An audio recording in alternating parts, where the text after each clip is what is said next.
Bag nabigat kada kayo amin, dagiti Salmo 21. Panagraman iti, panag buligi. O Apo, naragsakan ti, arigapo, tapina pigsan, napalalo tiraguna, gapa, tapinag baligian.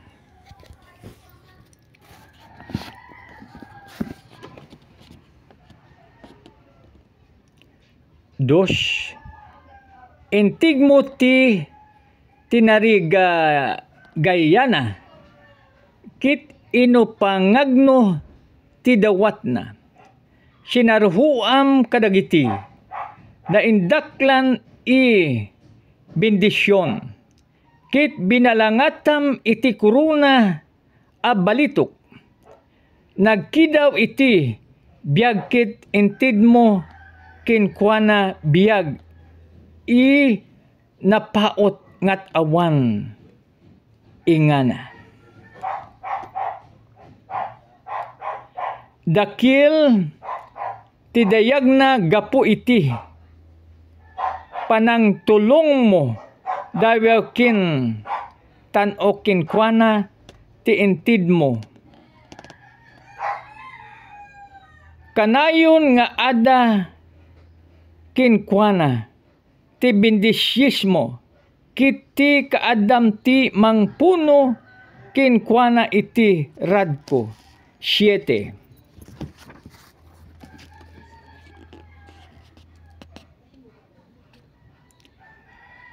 Agtalik ti arikin ni Yahweh, akangatuan, gapu iti di agbalbaliw nga ayat ni Yahweh. Kanayunto a matalig di maan-ano. Titiwinto ti ari dagiti amin a kabusurna. Tiliwinwanto dagiti amin a gumurgura kinkwana. Inton agparang da iti linanmo ida kas iti gumilgil ayab nga apoy. Alin oninto ida ni Yahweh iti pungtot na, kit apoy to ti mangkisi kisap kadakwada, awan to ti makalasat kadagiti, kaputunda ikasapurunto ida i sangapada.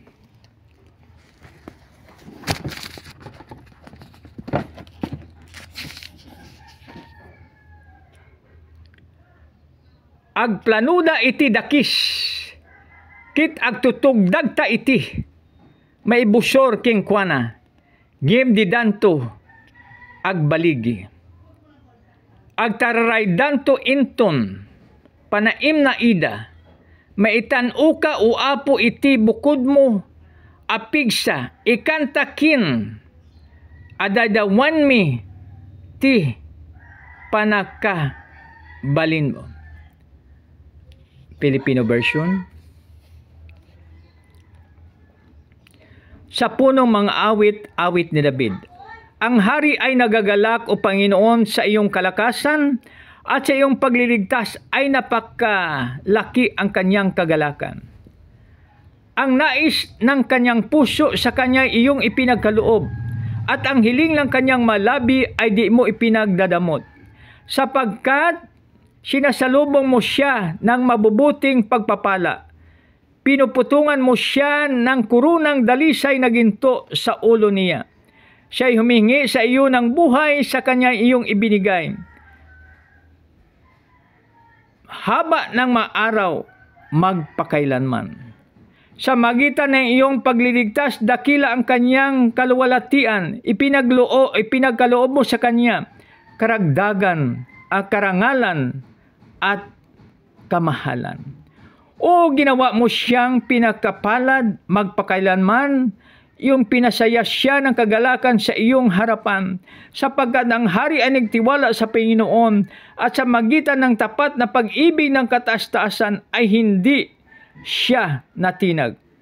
Matatagpuan ng iyong kamay ang lahat ng iyong mga kaaway.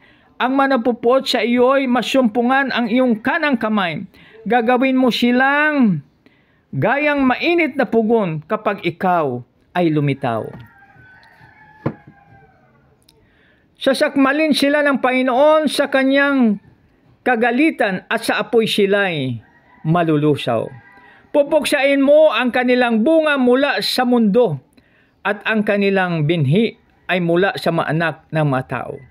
Kapag laban sa iyo sila'y magbalak ng kasamaan, kapag sila'y nagpakana ng masama, hindi sila magtatagumpay.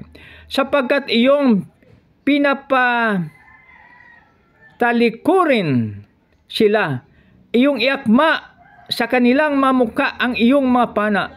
Mataas ka, O Panginoon, sa iyong kalakasan, aming awitin at pupurihin ang iyong kapangyarihan. Purihin nawa ang Diyos sa pagbasa ng kanyang salita. Tayo po'y manalangin. Pain, maraming salamat po yung salita.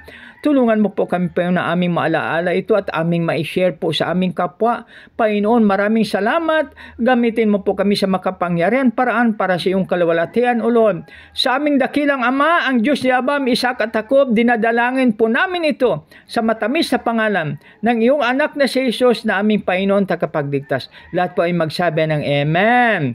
Isang maganda, mapagpala, mapagbiyaya at makadiyos po na umaga sa bawat isa. Maraming salamat sa inyo. Merry Christmas. God bless us all.